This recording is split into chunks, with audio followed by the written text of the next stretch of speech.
today is the Vamana. Yesterday was supposed to be Vamana Jayanti. It continues today also. Today is the Onam in Kerala because it's a Shravana Nakshatra, and this is the day on which the Vamana has taken Avatara and all. So when we have taken, because we have all know the story, and Mahabali was there, and he was a very arrogant king, he was ruling everything and all. And people, when the Devatas went to Mahavishnu, and finally he took the avatar of Vamana as a son to Atiti and Kashyapa Rishi, and he came to the world as a dwarf. And when he came and he was doing, Vamana, this Mahabali, welcome Narayanan, welcome.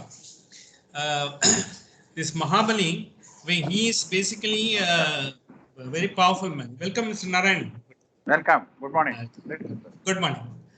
He is very powerful king. What he did, and he was so powerful, and we will also see his background. Who is he and all? He became almost, he kept Indra at his command.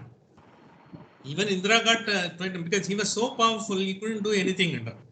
On the other hand, the positive side of the Mahabali, why, in Kerala it is being celebrated, it is said during his time, there was no caste, creed, everyone was happy, and there was no corruption, and people were, it is like a Ramaraja. It was like that. So prosperous.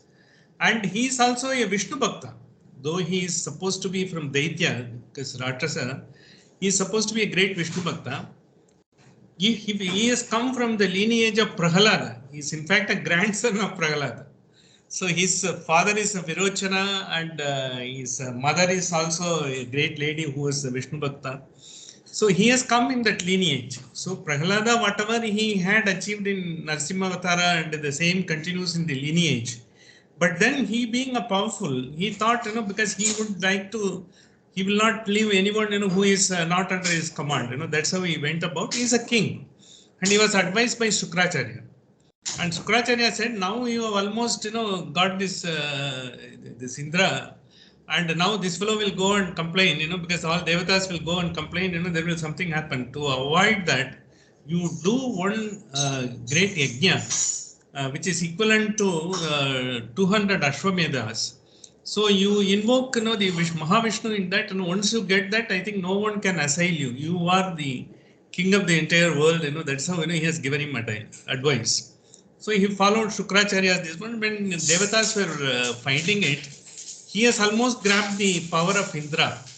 So when he grabbed the power of Indra, how he could get the Indra is, see, we are in the Vaivasta Manvantara. In Vaivasta Manvantara, it is supposed to be, every Manvantara, there will be a new Indra, there will be new Saptarishi, and there will be a new deities, because for each Manvantara, there will be a new deities, because you have got so many avatars. They will be coming and guiding the Dharma in each of the Manvantara.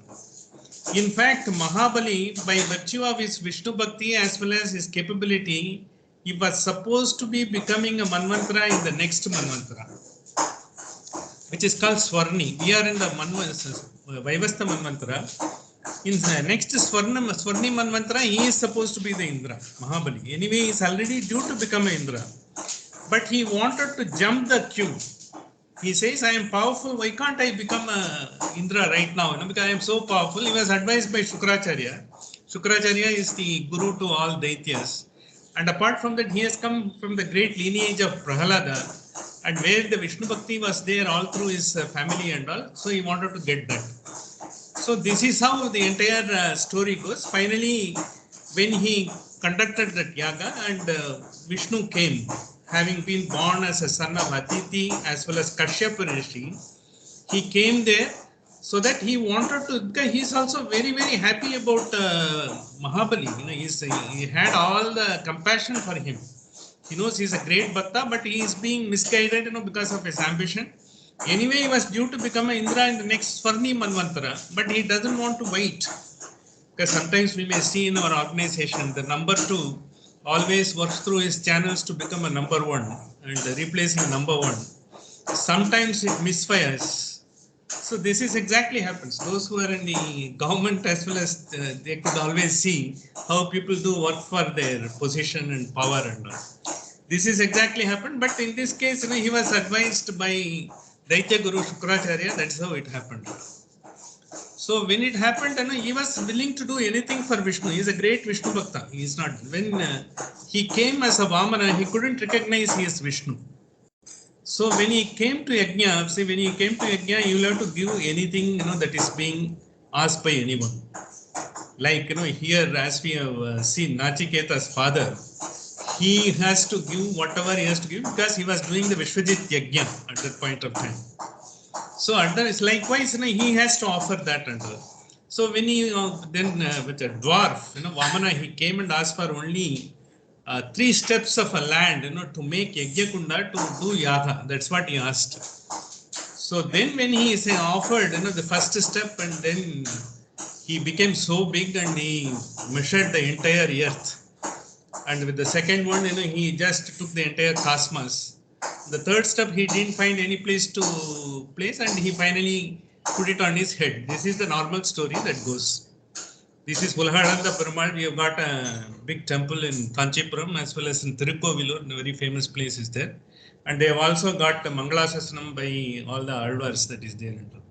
This is the normal story what we have always heard about, and this is how it has been reflected and it's being told.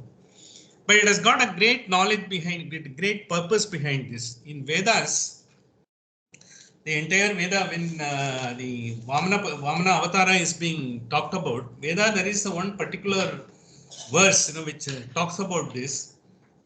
Idam Vishnur Vichakrame. See, when Vichakrame in the sense, Vivishti to Vishnu is said, he is occupying every place. When Vishnu he wanted to show, when he had taken 3 steps, Idam Vishnu Vichakrame, when he said he wanted to show the Mahabali that he is not that somewhere he can be confined. He is everywhere. He knows that Mahabali also knows that. Every day he is doing dhyana, everything he is doing it. But when he is doing, he said, Tridanite Padam Samudra Masya Pansure. In the sense, he said Tridanise, 3 steps.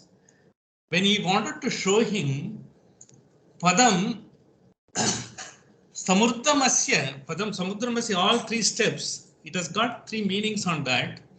Pansure, because in the sense at the sort of feet, below the feet of the primordial power Vishnu, even a small speck of a dust, it is so big, I think you are nowhere near to that. You are much lesser than that. That is to show, however big you may be, you are not equal to that one particular small speck of a dust at his feet.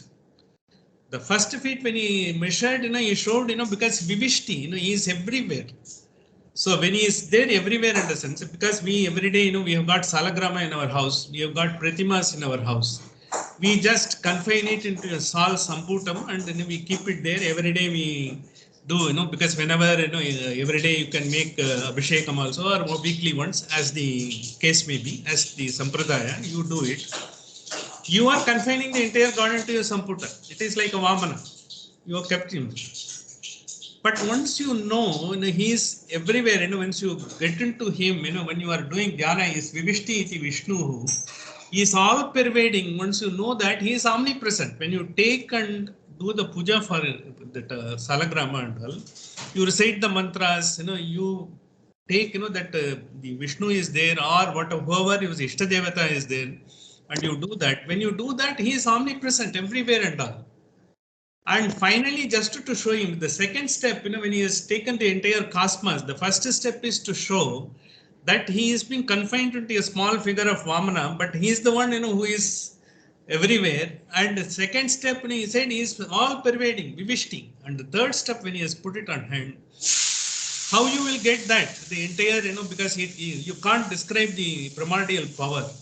Because as we have seen in Kenopanishad, Avijnatam, Vijanatam, Vijnatam, Avijanatam. The one who doesn't know, knows. One who thinks he knows, he doesn't know. Because he is so vast, you cannot try to confine, within the limitations. He is unlimited. So when he tries to do, when he has put the pada on his head, through dhyana, you will have to get this entire, the power of the Vishnu into your heart, where finally he is going to reside.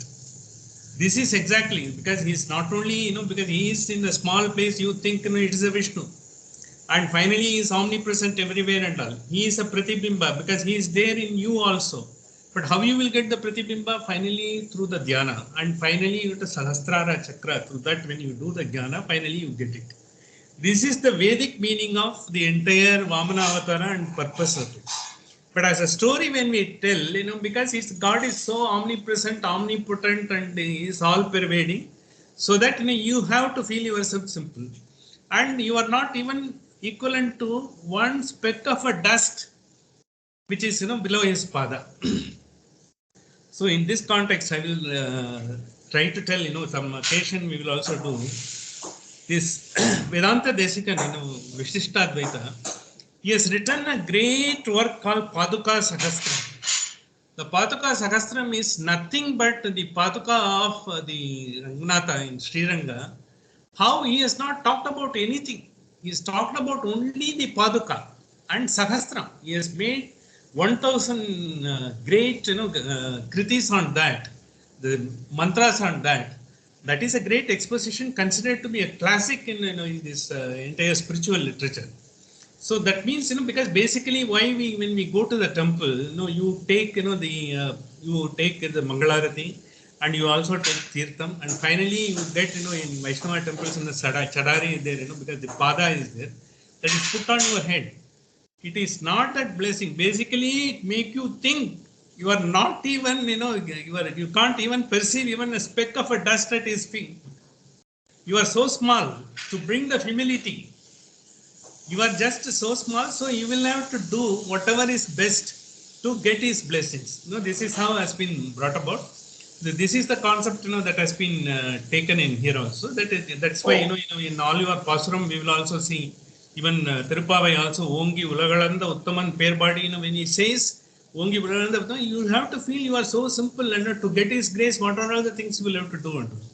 This is basically the concept. Being a Trivonam, we thought it's also Vamana Jayanti yesterday.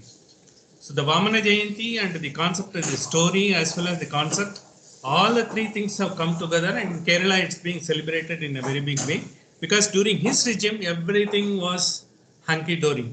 There was no class, there is no class struggle, there is no jatis, and everyone was happy, there is no corruption, the entire state was prosperous. So finally, when he got the blessings, when he was supposed to be in the story, it says it is supposed to be sent to Patala. Patala, in the sense, he will be coming once in a year. He got the blessings, he will come once in a year to the earth to bless everyone. That's how he is supposed to come to the earth today. Not only Kerala, to the whole world.